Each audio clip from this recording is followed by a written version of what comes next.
In this video, we're gonna flood this duck hole with over 1 million gallons of water just using a small tractor PTO pump. And this is gonna be the easiest way for you to flood your duck hole, especially if you have a small impoundment like ours, because a lot of the big duck clubs and the big rice fields and the farmers stuff, they use large agricultural spiral pumps or large diesel pumps that pump out of groundwater. We're just pumping out of a ditch or a creek or another pond. You're gonna be able to do this, and we're gonna show you how we do it. But first, let's take a tour of our duck hole. So our duck hole is only a couple acres, like I said, and probably an acre of it is planted in this duck food plot. We just use a mix of like sorghum and millet, and most of it's like brown top millet or proso millet. But anyway, it's finally getting that time of year. It's October where the millet and the sorghum are starting to die and the seeds are dried off and they're popping off. So it's time to flood. And I want to be able to flood early because this is my first time using and testing this Sigma 6-inch PTO tractor pump that I'm about to show you here in a minute. But it's the first time using it and we want to try it out. And that way, if it tears up, I want to be able to have a backup plan and be able to get another pump or get another trash pump to come in here and flood this duck hole and figure out another way just in case it does catch on fire. So, but here's a tour. All right, so our duck line's over there. It's kind of grown up. You can't really see it. But here's our food plot. Got some trees, and our berm kind of runs along this way and runs all the way around. And then the back half is just, it floods too, but it's not planted or anything. It's just mainly timber and some other plants. But we do have a lot of, you know, native plants that come in due to our pond that we flood and unflood. Our pond that we flood and drain. But yeah, here's our food plot. I don't know if you can see, kind of get down in here.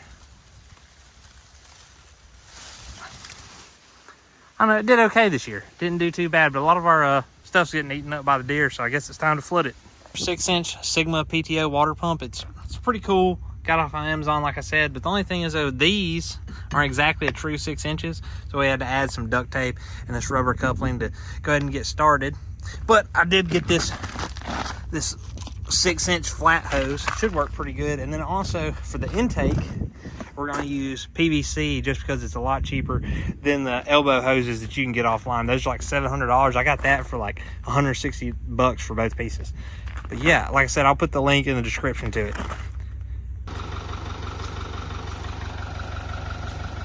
Here's the setup we got so far.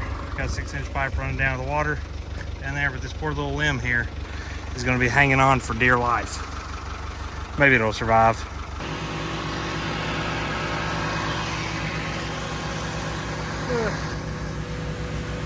As you can see, it's starting to come down the ditch a little bit under these leaves, and it's heading towards the hole. We are fired up and ready to go. Here it is, about 30 hours in, so it's coming up pretty good. Getting ready to put in a game camera and see what's in here. So we've been pumping water for about 35 hours. We finally got it full. We were pumping on and off for about a week or so. I thought it was going to take like 24 hours to get it done, but we already have ducks using the hole. But we'll probably have to come back in here on the weekends and turn our tractor on and pump for another day or two, you know, until season starts or until we start getting some rain, because usually November and October are our driest months. Then begin December, we start getting some rain, we can really fill this thing up. But yeah, it looks good. We harvested that little hole in here before we started planting, and it looks good. So like I said, if you want to see us shoot some ducks out of this thing this winter, don't forget to hit subscribe. Thanks.